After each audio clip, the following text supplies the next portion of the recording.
লেবাননের সঙ্গে ২ মাসের যুদ্ধবিরতি চুক্তিতে সম্মত হয়েছে ইসরায়েল। বুধবার স্থানীয় সময় ভোরে কার্যকর হবে এই যুদ্ধবিরতি।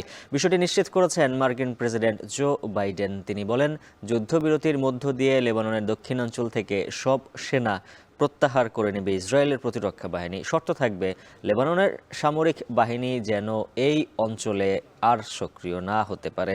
এর আগে ইসরায়েলের প্রধানমন্ত্রী বেনিয়ামিন নেতানিয়াহু জানান, যুদ্ধবিরতি চুক্তিতে সম্মতি রয়েছে তার, তবে হিজবুল্লাহর পক্ষ থেকে কোনো সহিংসতা দেখা গেলে সেটার জবাব দেয়া হবে। নেতানিয়াহু বলেন, হিজবুল্লাহকে দুর্বল করে দিয়েছে ইসরায়েল। এই সিদ্ধান্তকে স্বাগত জানিয়েছেন বিশ্ব নেতারা। চলতি বছরের সেপ্টেম্বরে সশস্ত্র গোষ্ঠী হিজবুল্লাহর বিরুদ্ধে লেবাননে পুরোদমে সেনা অভিযান শুরু করে আইডিএফ।